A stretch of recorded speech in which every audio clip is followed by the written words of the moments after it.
Hello everyone and welcome back to my channel.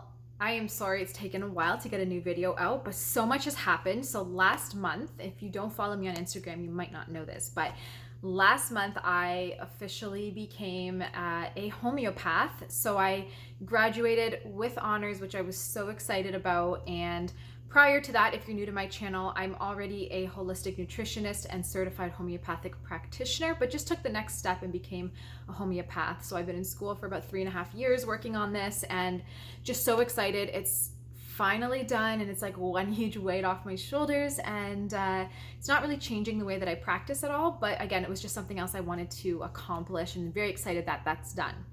So today I wanted to address autoimmune disease and flare-ups and whether or not you can cure an autoimmune disease, how do you go into remission, all of that good stuff. So I guess I'll start with the common question that I get all the time, and that is, what do I need to do or take to cure my psoriasis, for example, to cure psoriasis forever?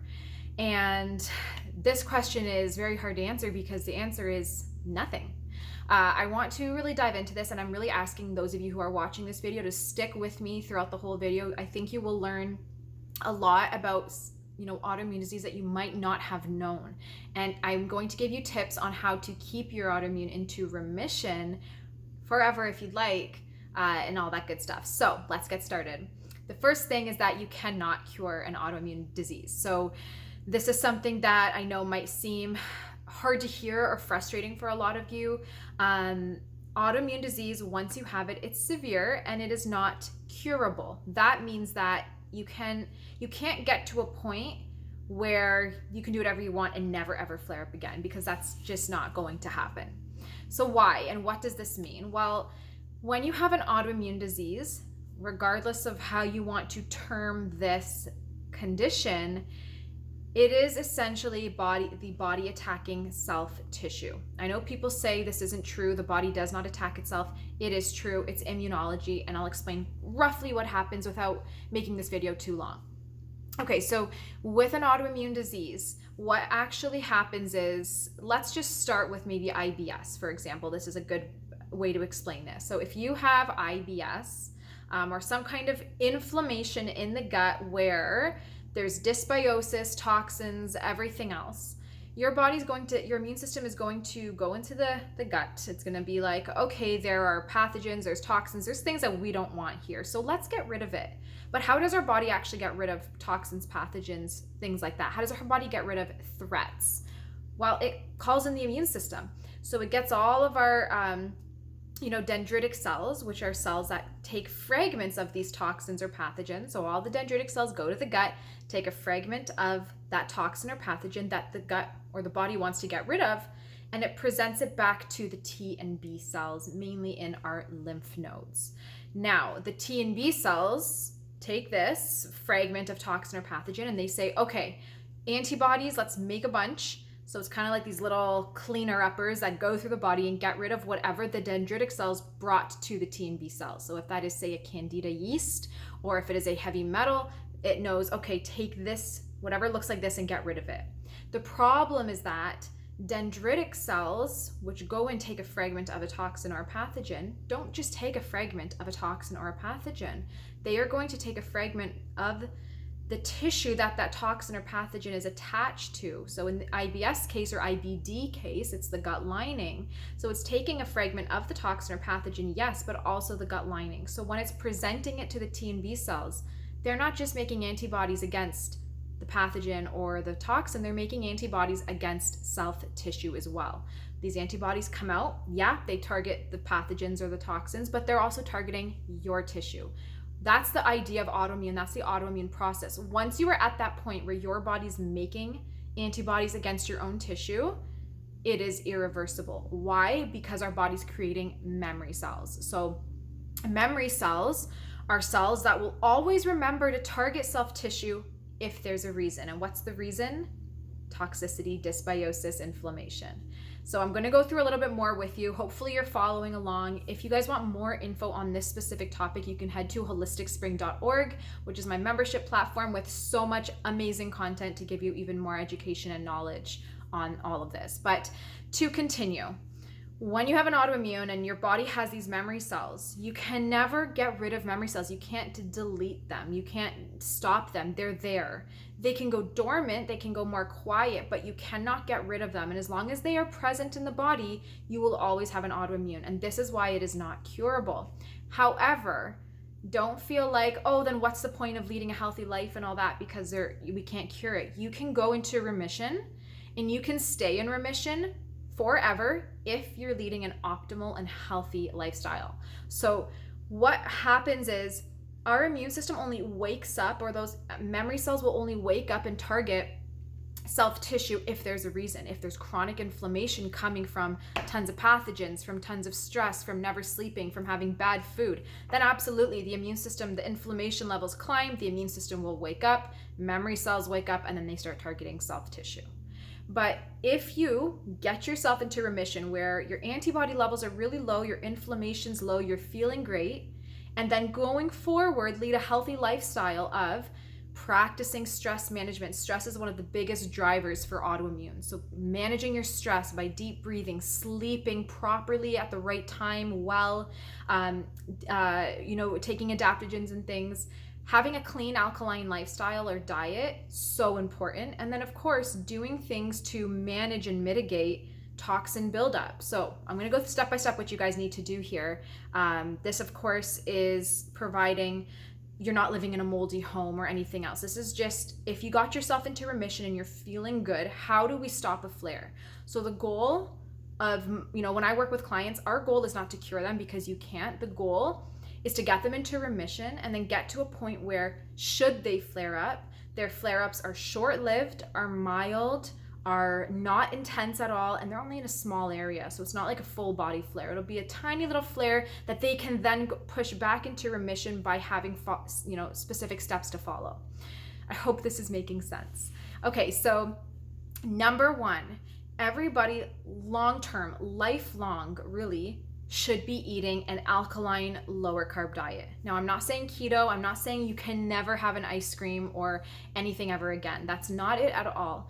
But 80 or 90 and even 95% of the time, you should be eating really clean. Your diet should be jam-packed with fresh, organic vegetables, especially dark green leafy vegetables, as they're the most nutritious, but all the rainbow colors.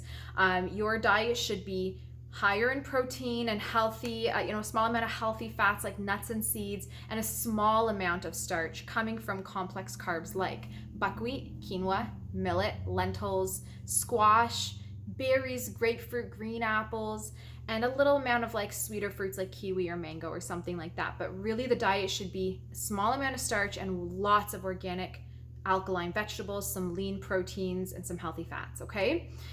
Now, again, it's not to say you can never have an ice cream cone, but if you're in remission and every day you're eating all the vegetables and eating really healthy, you can enjoy, an ice cream cone here or there, or you can enjoy a slice of, maybe you have to be gluten-free for life, so maybe a slice of gluten-free pizza or something like that without a flare-up. You can enjoy nightshades, you can have dairy, unless, again, you have a sensitivity or an allergy to it. So as long as most of the time you're eating really good, your body can handle a small amount of inflammation or toxicity before it wakes up the antibodies and the memory cells and everything else. So there's a threshold. You don't want to pass the threshold. That's when your body will flare up. But if you're staying under the threshold, where most of the time you're eating lower carb and eating really clean, you should be okay. Now again, should. Everyone is different. Everyone has different levels of tolerance. So keep that in mind. But I want you to think about how like our ancestors would have been eating several hundred years ago. They didn't have access to ovens and sugars. They didn't bake and have cookies and pizzas and deep fried foods. They didn't have sugar. They didn't have starch. What did they have? They had meat and protein, and they had some complex carbs, some healthy fats like nuts off a tree. And what they got for starch was maybe a small beans, but they didn't even have a way to cook the beans. So we believe they didn't even eat beans. What they really had for starch was like berries or fruit that they could forage. So that's how we should be eating forever. We should always day to day have a big focus on vegetables, lean protein, and some healthy fats with a small amount of complex carbs. And then again, here and there, have your treats, of course. But if your eye is always on lifelong leading an alkaline, healthy lifestyle, you should be good to go. Okay, so number one thing you need to do is alkaline, lower carb diet forever, okay? This is a lifestyle or a specific way of living. You got to this point where you have an autoimmune, there's no going back. So if you want to live a comfortable life without flaring up or feeling horrible, this is what you need to do, okay? So having a good diet is the first thing. The second thing is, again, managing stress and getting good quality sleep. So you might need to take adaptogens like ashwagandha or holy basil or astragalus. You'll need to go to bed. Some nights it's fine if you're missing it, but most of the time try to sleep between 10 or 11 p.m. And then, sorry, super loud motorcycle, always coming this way. So go to sleep between 10 and 11 p.m., wake up between 6 and 7. That's the ideal window. Of course, if you're out at a party or doing something once in a while, not sleeping within that window is okay, but aim for that window and get good quality sleep. If you have insomnia, if you're not sleeping well, if for some reason 1 week during a month you feel like you're not sleeping well, take melatonin, take maybe GABA if you need, but do what you need to do to sleep well. Okay, so stress, sleep, and an alkaline diet. Okay, so what else can we do aside from that? You should be doing seasonal cleanses. Everybody's going to build up toxicity, okay? Even if you've done a lot of cleansing and your body's feeling great, toxicity is going to build back up again. It's impossible for it not to, because everywhere we turn, left, right, and center, we are bombarded by toxicity. This coffee table that I have right here is off-gassing chemicals all the time. The new couch that we have, off-gassing chemicals all the time. Every time I step outside, I'm breathing in motorcycle fumes or car fumes. Every time I'm touching a receipt at the grocery store, I'm getting BPAs. And of course, just my body in general, when it breaks down food, creates toxicity. And if I'm eating out at a restaurant or not eating something that's perfectly clean and organic or that I've grown myself, there's toxins. Even organic produce that you're buying is sprayed most of the time. Organic means that it was grown organically, but usually after it's grown and picked, they spray it to keep it healthy, ripe, and crisp so that they can ship it from one part of the world to another. So everywhere you go, we are having toxicity. And when you have an autoimmune, usually there are certain genetic SNPs present that prevent you from detoxifying as well as the average person. And so if you do have genetic SNPs, it's even more of a reason to make sure that your body is always functioning well. And this is why I suggest seasonal cleanses. It's a way to keep toxicity low, because if you don't do seasonal cleanses, toxicity will build up and then you'll go back into a full-blown flare. So what can we do seasonally? I suggest it can be, depending on how severe your autoimmune is, you're going to want to do seasonal cleanses more than somebody who maybe has psoriasis with a tiny patch and it never got worse than that, So depending on how severe your autoimmune was, you're going to want to do more cleanses more often. So you can either do twice a year, like spring and summer, or 4 times a year, like spring, summer, fall, and winter, and do, anywhere from 20 to 30 day type of cleanse. You can do longer if needed. And what should this cleanse entail? It should entail some kind of pathogenic type cleanse, like a candida or parasite cleanse. I use candida and parasites as an umbrella term to target all different pathogens that would build up in the gut. You also want to do a liver and kidney cleanse. I have a beautiful liver and kidney cleanse protocol on holisticspring.org. It's a homeopathic drainage protocol that can be done seasonally. I also have a seasonal candida and parasite cleanse ebook, which includes liver and kidney drainage in there.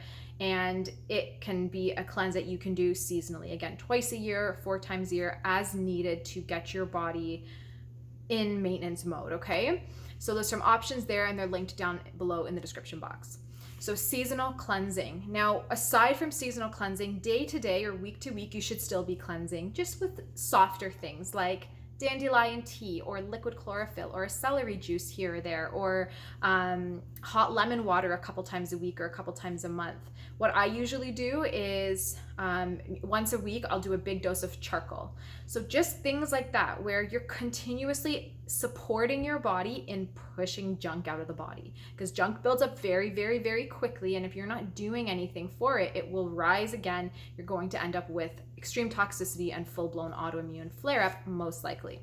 So lots of different things to do and think about, but I wanted to make this video to address the fact that no, you cannot take a couple supplements or do a couple things to never ever have a flare-up again. That's not how it works. It is a lifelong journey. For myself, for example, I have to be careful. I used to never be able to touch nightshades, and being Middle Eastern, nightshades are in our diet left, right, and center. So it was so horrible to have to cut those foods out. But After I cut them out for a while, got my autoimmune under control, cleared the psoriasis, and felt great, I can now have nightshades, but maximum twice a week. If I go more than that, I start to feel itching, whether it's on my hands or on an arm or wherever. I know, okay, histamine levels are rising, inflammation levels are rising, so be careful. Another huge trigger for me personally is stress, but it's also most of the time for everybody. Chronic stress is horrible for autoimmune because it drives that tissue destructive process by driving up your Th2 immune system. It creates Th2 dominance, which leads to tissue destruction. So stress for me is big. If I have a very hectic week at work, I know I'm going to start itching or I might flare up. So then I have to do all the anti-inflammatory and adrenal supporting things to keep my stress levels low. I do transcutaneous vagal nerve stimulation at least once a week. I eat as clean as I can almost every day with a couple treats here and there. So there's always different things that I'm doing, but that's just what I wanted to share with you. I hope you guys enjoy this video. And again, if you want more information specifically on this topic or anything else that you can think of, head to holisticspring.org. I have so much info there, so much content there, and new stuff is always being posted. And there's a Q&A forum section where you can ask me literally any question and get an in-depth answer from me personally. So I hope that you guys head over there and meet me there. But otherwise, thanks so much for watching. I will talk to you in my next video. Bye.